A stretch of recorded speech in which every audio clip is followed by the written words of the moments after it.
സാറേ, മുൻ ആഭ്യന്തരമന്ത്രി കോൺഗ്രസിൻ്റെ മുതിർന്ന നേതാവുമായ ചിദംബരം അദ്ദേഹം ഈ അടുത്ത കാലത്തായിട്ട് നടത്തിയ 2 പ്രസ്താവനകൾ വളരെ വിവാദമായിട്ടുണ്ട്. ഒന്ന്, മുംബൈ ആക്രമണ സമയത്ത് ഇന്ത്യ തിരിച്ചടിക്കാത്തത് മറ്റൊരു രാജ്യത്തിൻ്റെ സമ്മർദ്ദം കൊണ്ടായിരുന്നു. ഇപ്പോൾ അടുത്തതായിട്ട് വന്നേക്കുന്നത് ഓപ്പറേഷൻ ബ്ലൂ സ്റ്റാർ തെറ്റായിപ്പോയി, അതാണ് ഇന്ദിരാഗാന്ധിയുടെ മരണത്തിൽ കലാശിച്ചത്. എന്തിനാണ് നിരന്തരം ചിദംബരം ഇത്തരം കാര്യങ്ങൾ പറയുന്നത്? അതിന് പിന്നിൽ എന്തെങ്കിലും ഉദ്ദേശമുണ്ടോ? ഉദ്ദേശമുണ്ട്. ചിദംബരം കോൺഗ്രസ് വിടാൻ പോവുകയാണ് എന്നുള്ള റൂമർ, കിംവദന്തി വളരെ ശക്തമാണ്. അതുകൊണ്ട് തന്നെ ആദ്യത്തേതിന് കോൺഗ്രസ്സുകാർ സംയമനം പാലിച്ചു. ഇപ്പോൾ റഷീദ് ആൽവി പി ചിദംബരത്തിനെതിരെ രംഗത്ത് വന്നിട്ടുണ്ട്. കാരണം എന്താണെന്ന് വെച്ച് കഴിഞ്ഞാൽ ഇന്ദിരാഗാന്ധിക്കെതിരെയാണല്ലോ ഇപ്പോൾ സംസാരിക്കുന്നത്. എന്ന് പറയുമ്പോൾ നെഹ്റു കുടുംബത്തിനെതിരെ ചിദംബരം തിരിഞ്ഞിരിക്കുന്നു. രാഹുൽ ഗാന്ധിയെ ചീത്ത പറയുന്നതിന് പകരം അതിന് തൊട്ട് മുമ്പുള്ള ആളുകളെയൊക്കെ ചീത്ത പറഞ്ഞിട്ട്, കാരണം ഇന്ദിരാഗാന്ധി ചെയ്തത് തെറ്റായിരുന്നു എന്ന് പറഞ്ഞു കഴിഞ്ഞാൽ പിന്നെ നെഹ്റു കുടുംബത്തിന് ചിദംബരത്തിന് ആവശ്യമില്ലല്ലോ. ഇല്ല. അപ്പോൾ ചിദംബരം എടുക്കാത്ത നാണയമായിട്ട് കോൺഗ്രസ്സിൽ തീരുകയാണ്. അപ്പോൾ മാത്രമല്ല, ഒരുപാട് കേസുകളുണ്ടല്ലോ ചിദംബരത്തിൻ്റെ മുകളിൽ, മകൻ കാർത്തിയുടെ മുകളിലും ഒക്കെ കേസുണ്ട്. അപ്പോൾ അതുകൊണ്ട് ഈ സമ്മർദ്ദം കാരണമാണോ ചിദംബരം ഇപ്പോൾ ഈ കോൺഗ്രസിൻ്റെ വലിയ നേതാക്കളെയൊക്കെ കുറ്റം പറയുന്നതെന്നാണ് കോൺഗ്രസ് നേതാവ് റഷീദ് ആൽവി ഇന്നലെ ചോദിച്ചിരിക്കുന്നത്. അപ്പോൾ ഈ 2 സംഭവങ്ങളും നമുക്ക് നോക്കാം. ഒന്നാമത്തത് 2008 മുംബൈ ആക്രമണത്തിൻ്റെ അല്ലേ പറഞ്ഞത്. അത് നവംബർ 2008 നവംബർ 26 നടന്ന സ്ഫോടന പരമ്പര മുംബൈയിൽ. ആ പരമ്പര നടന്നു കഴിഞ്ഞപ്പോൾ ഈ ഒരു രാജ്യം എന്നല്ലേ ചിദംബരം പറഞ്ഞത്? അമേരിക്കയാണ്. അമേരിക്കയുടെ വിദേശകാര്യ സെക്രട്ടറി കോണ്ടലീസ റൈസ് സംഭവം നടന്ന് 2-3 ദിവസത്തിനകം ഡൽഹിയിൽ പറന്നെത്തിയിട്ട് അവര് പ്രധാനമന്ത്രി മൻമോഹൻ സിംഗിനെയും ആഭ്യന്തരമന്ത്രി ചിദംബരത്തിനെയും കണ്ടു. എന്നിട്ട് തിരിച്ചടിക്കരുത് എന്ന് കോണ്ടലീസ റൈസ് ആവശ്യപ്പെട്ടു. പാകിസ്ഥാനെ നിങ്ങൾ ആക്രമിക്കരുത് എന്നാവശ്യപ്പെട്ടു. അത് പാകിസ്ഥാൻ്റെ ഒരു സമ്മർദ്ദം അന്ന് അമേരിക്കയുടെ മുകളിൽ ഉണ്ടാവാം. അങ്ങനെയായിരിക്കും അവര് വന്നിട്ടുണ്ടാവുക. അപ്പോൾ അന്നത്തെ വിദേശ മന്ത്രാലയവും ഇന്ത്യയിലെ വിദേശകാര്യ മന്ത്രിയും വേണ്ട എന്ന് ആവശ്യപ്പെട്ടു എന്നാണ് ചിദംബരം പറയുന്നത്. ആരായിരുന്നു വിദേശകാര്യമന്ത്രി? പ്രണബ് മുഖർജി. പ്രണബ് മുഖർജി നെഹ്റു കുടുംബമായിട്ട് അകന്നാണല്ലോ അവസാനം നിലകൊണ്ടിരുന്നത്. പ്രണബ് മുഖർജിയുടെ ആത്മകഥയിലും ഒക്കെ അതിൻ്റെ വിശദാംശങ്ങളൊക്കെ നമുക്ക് വായിക്കാം. കാരണം പ്രണബ് മുഖർജി പ്രധാനമന്ത്രി ആകണം എന്ന ആഗ്രഹം ഉണ്ടായിരുന്ന ആളാണ്. പ്രധാനമന്ത്രി ആകുമെന്ന് വിചാരിച്ചിരുന്ന ഒരാളാണ്. അപ്പോഴാണ് മൻമോഹൻ സിംഗിന്റെ രംഗപ്രവേശം അല്ലേ? പുറത്ത് നിന്ന് ഒരാളെ കൊണ്ടുവരികയാണ്, കോൺഗ്രസിന്റെ പുറത്ത് നിന്ന്, പ്രണബ് മുഖർജിയെ ആക്കാതെ. അപ്പൊ പ്രണബ് മുഖർജിക്ക് അതിൻ്റെ ഒരു സങ്കടം ഉണ്ടായിരുന്നു. പക്ഷെ മൻമോഹൻ സിംഗിന്റെ കീഴിൽ മന്ത്രിയായിട്ട് തുടരുന്നുണ്ടായിരുന്നു. അപ്പൊ ചിദംബരം പറയുമ്പോൾ ഇത് നെഹ്റു കുടുംബത്തിന് എതിരെ മാത്രമല്ല. കാരണം മൻമോഹൻ സിംഗ് അങ്ങനെ ഒരു കോണ്ടലീസ റൈസ് വന്നിട്ട് മൻമോഹൻ സിംഗിനോടൊരു അഭിപ്രായം പറഞ്ഞു കഴിഞ്ഞാൽ മൻമോഹൻ സിംഗ് അങ്ങനെ എടുക്കില്ലല്ലോ. മൻമോഹൻ സിംഗ് സോണിയാഗാന്ധിയുടെ പാവം മാത്രമല്ല. അപ്പൊ അതുകൊണ്ട് അതും നെഹ്റു കുടുംബത്തിനെതിരാണ് പറയുമ്പോ സോണിയാഗാന്ധി പറഞ്ഞിട്ടല്ലേ മൻമോഹൻ സിംഗ് മറുപടി പറയുള്ളൂ. കാരണം എന്താന്ന് വെച്ചാൽ അന്ന് മൻമോഹൻ സിംഗിനെ പ്രധാനമന്ത്രിയാക്കുമ്പോൾ ഒരു പ്രധാനപ്പെട്ട സംഭവം നടന്നിരുന്നു. കോൺഗ്രസിന്റെ ഭരണഘടന ഭേദഗതി ചെയ്തിരുന്നു. അതന്നും മാധ്യമങ്ങൾ വേണ്ടത്ര ശ്രദ്ധിച്ചില്ല. കോൺഗ്രസിന്റെ ഭരണഘടന എൻ്റെ ഓർമ്മ 9ാമത്തെ വകുപ്പോ മറ്റോ ആണെന്ന് തോന്നുന്നു. അത് ഭേദഗതി ചെയ്തിട്ട് ഈ കോൺഗ്രസിന്റെ പ്രസിഡന്റ് ഉണ്ടല്ലോ, AICC പ്രസിഡന്റ്, അതന്ന് സോണിയാഗാന്ധിയാ. അവർക്ക് താല്പര്യമുള്ളിടത്തോളം മാത്രമാണ് പ്രധാനമന്ത്രി ആ സ്ഥാനത്ത് തുടരുക എന്ന് കോൺഗ്രസിന്റെ ഭരണഘടനയിൽ എഴുതി ചേർത്തു. അങ്ങനെ ഉണ്ടായിരുന്നല്ലേ?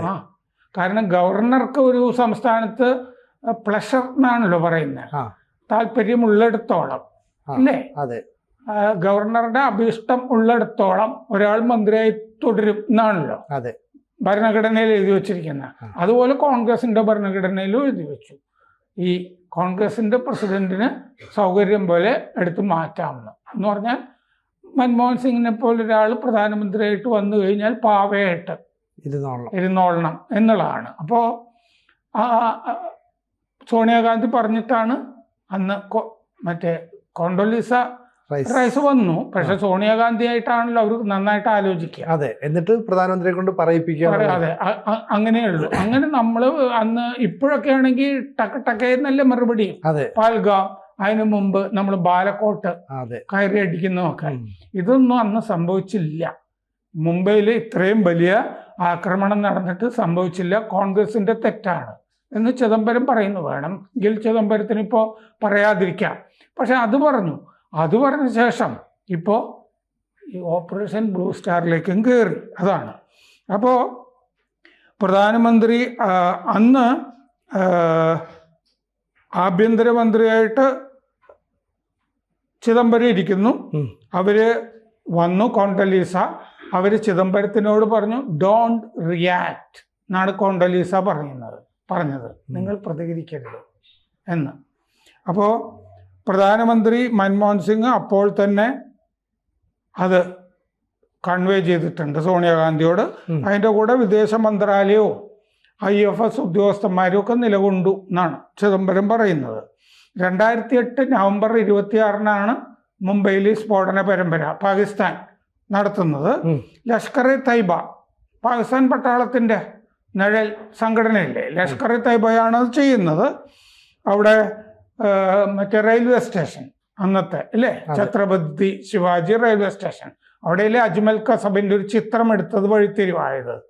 Oberoi Trident hotel, Taj palace, പിന്നെ Leopold cafe, Cama hospital, Nariman house, ജൂതന്മാരുടെ നരിമൻ ഹൗസ്, അവിടെയൊക്കെയാണ് അന്ന് ആക്രമണങ്ങൾ നടന്നത്.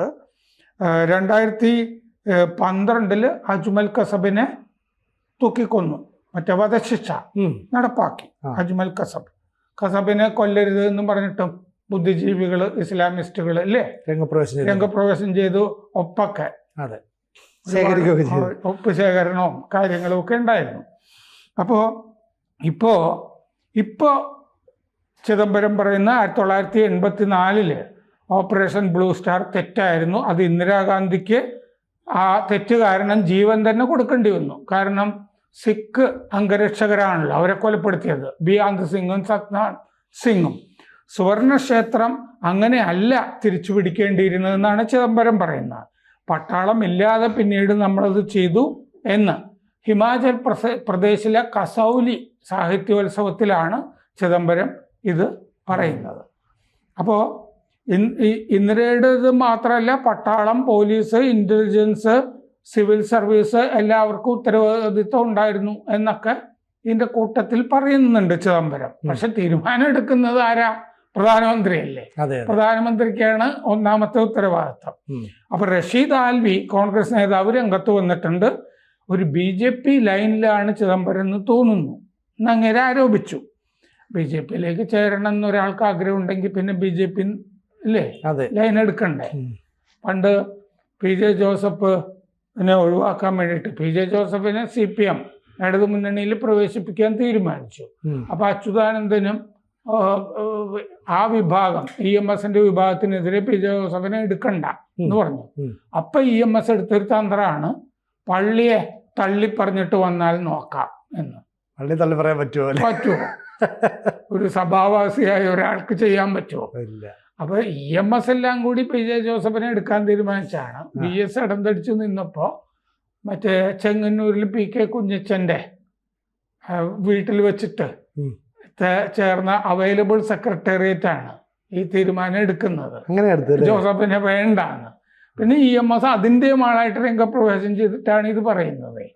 അപ്പൊ എന്ന് പറഞ്ഞതുപോലെയാണ് ഈ പറയുന്നത്. BJPയുടെ ലൈനില് ആണ് ചിദംബരം സംസാരിക്കുന്നതെന്ന് ഇപ്പൊ കോൺഗ്രസ് നേതാവ് റഷീദ് ആൽവി, അത് ഹൈക്കമാൻഡ് പറഞ്ഞിട്ട് റഷീദ് ആൽവി പറയുന്നതാണല്ലോ.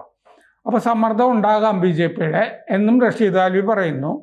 ഇന്ദിരയ്ക്ക് തെറ്റി എന്നത് ഇപ്പൊ 50 കൊല്ലം കഴിഞ്ഞിട്ട് എന്തിന് കോൺഗ്രസിനെ ടാർഗറ്റ് ചെയ്യുന്നു ചിദംബരം? ഇതാണ് ആൽവി ചോദിക്കുന്നത്.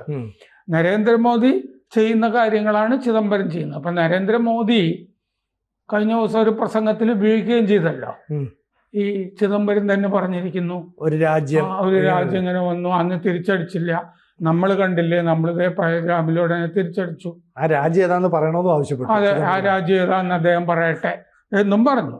അപ്പോൾ ഈ ജൂൺ 1 മുതൽ 8 വരെ 1984 ജൂൺ 1 മുതൽ 8 വരെയായിരുന്നു ഈ ഓപ്പറേഷൻ ബ്ലൂ സ്റ്റാർ. പല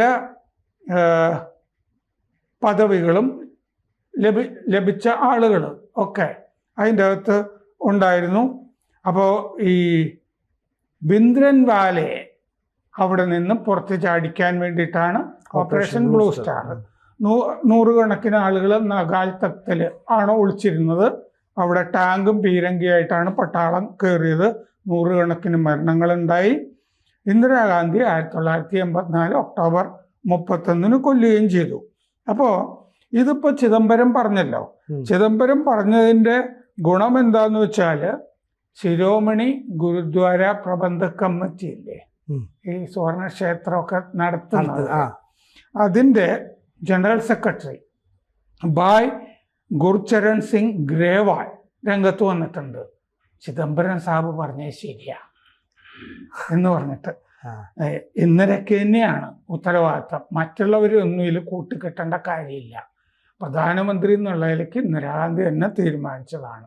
അപ്പം വീണ്ടും സിഖുകാരുടെ വികാരം ഇളക്കി ചിദംബരം. ഇതാണ് ചിദംബരത്തിനെ കൊണ്ട് കോൺഗ്രസിന് ഉണ്ടായിട്ടുള്ള ഗുണം. കിരൺ റിജിജു BJPയുടെ പാർലമെന്ററി കാര്യമന്ത്രി പറഞ്ഞു, സംഗതി ശരിയാ ചിദംബരം പറഞ്ഞത്, പക്ഷെ വൈകിപ്പോയി ഇത് പറഞ്ഞപ്പോൾ, ഇത്രയും കാലമായില്ലേ. അപ്പോൾ പൊതുവെ ഒരു സംശയം, ഈ നെഹ്റു കുടുംബത്തിനെതിരെയാണ് നിരന്തരം ചിദംബരം പറഞ്ഞുകൊണ്ടിരിക്കുന്നത്, ഇനിയും പറയാൻ സാധ്യതയുണ്ട്. അപ്പോൾ ഈ വേറൊരു ശശി തരൂർ കോൺഗ്രസിൻ്റെ അകത്ത് ഉദിച്ചുയരുന്നു എന്നുള്ളതാണ്. സാർ, ശരിക്കും പറഞ്ഞാൽ കോൺഗ്രസിലെ ചില നേതാക്കൾ, IAS IPS ഉദ്യോഗസ്ഥർ, സർക്കാർ ഉദ്യോഗസ്ഥർ, ഇവരെല്ലാം കൂടെ ചേർന്ന് തീരുമാനിച്ചതിന് ശേഷമാണ് സുവർണക്ഷേത്രം ആക്രമിക്കാനുള്ള നീക്കം നടത്തിയത്. അല്ലാതെ ഇന്ദിര ഒറ്റയ്ക്കെടുത്ത തീരുമാനമല്ല. അപ്പോൾ അവരെ അങ്ങനെ ക്രൂശിക്കേണ്ട എന്ന് പറഞ്ഞിട്ടും ചില വാദഗതികളൊക്കെ ഉയരുന്നുണ്ടല്ലോ. ഏതാണ്ട് ആ വാദവും രണ്ടാമത്തെ വാദമൊക്കെ ആയിട്ട് ചിദംബരം പറഞ്ഞിട്ടുണ്ട്. പക്ഷെ ആ വാദം വിലപ്പോവില്ല. എന്താണെന്നറിയോ, നമ്മളിപ്പോൾ ഈ ക്യാബിനറ്റ് തീരുമാനിക്കുന്നു എന്നൊക്കെ പല സമയത്ത് പലതുമൊക്കെ പറയുമല്ലോ. ഇത് അവിടെ ഒരു ക്യാബിനറ്റ് വിളിച്ചു കൂട്ടിയിട്ട് അല്ല ഇന്ദിരാഗാന്ധി തീരുമാനിക്കുന്നത്.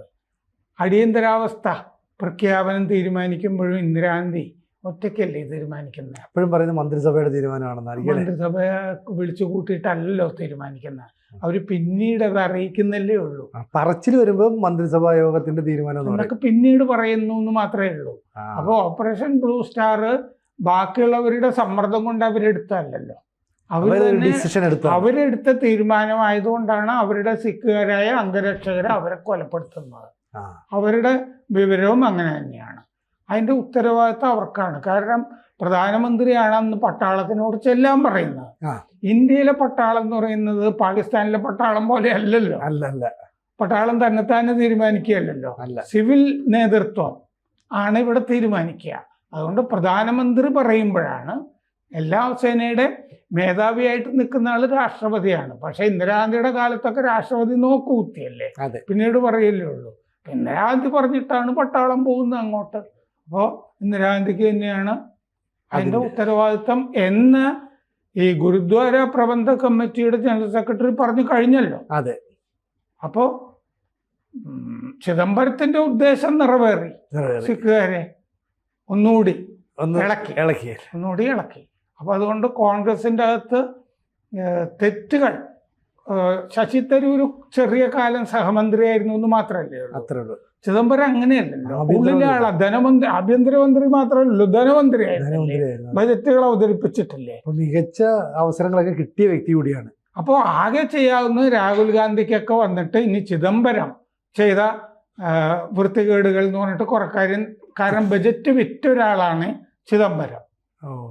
പല ഈ കോർപ്പറേറ്റുകൾക്കും വേണ്ടിയിട്ടൊക്കെ പല ഫെയർഫാക്സ് പോലത്തെ പല കേസുകളും ചിദംബരത്തിന്റെ പേരിലുണ്ടല്ലോ. എന്റെ പേരിലൊക്കെ അല്ലേ ഈ ഇപ്പോ കേസ് കൂട്ടമൊക്കെ ആയിട്ട് നടക്കുന്നത്. അപ്പൊ അങ്ങനെ ആ കാര്യങ്ങളും കൂടി മറ്റേ കോൺഗ്രസ്സുകാരും കൂടി തുറന്നു പറയുകയാണെങ്കിൽ ഇന്ത്യക്ക് നടന്ന കാര്യങ്ങളെപ്പറ്റി നമുക്കൊക്കെ മനസ്സിലാക്കാനായിട്ട് ഒരു നല്ല സംഭാവനയായിരിക്കും. അവർ പരസ്പരം ചെളിവാരി എറിയുന്നത് എന്തുകൊണ്ടും നല്ലതാണ്, സ്വാഗതം ചെയ്യാം. കൂടുതൽ വാർത്തകളും വിശേഷങ്ങളും നിങ്ങളിലേക്ക് എത്താൻ ABC മലയാളം സബ്സ്ക്രൈബ് ചെയ്യുക, ബെൽ ബട്ടണും അമർത്തുക.